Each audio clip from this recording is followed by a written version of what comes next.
Bismillahirrahmanirrahim. Assalamualaikum warahmatullahi wabarakatuh.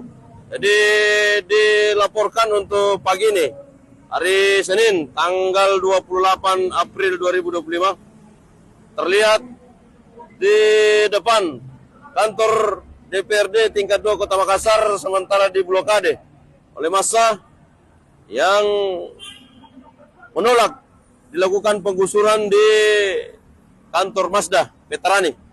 Jadi terlihat mereka sudah memblokade jalan, tutup jalan.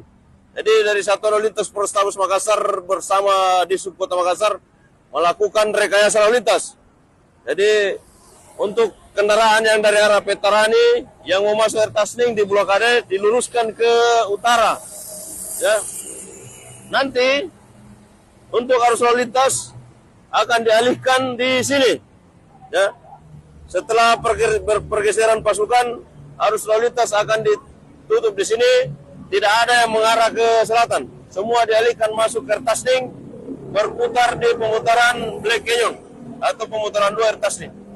Jadi diminta kepada seluruh masyarakat yang ini melintas daerah ini untuk segera melintas atau paling tidak mencari jalur alternatif yang bisa dilewati.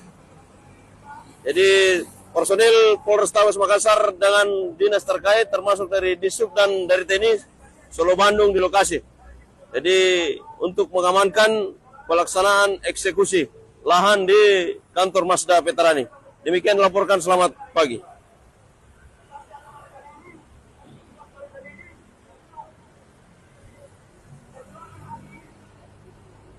Oke.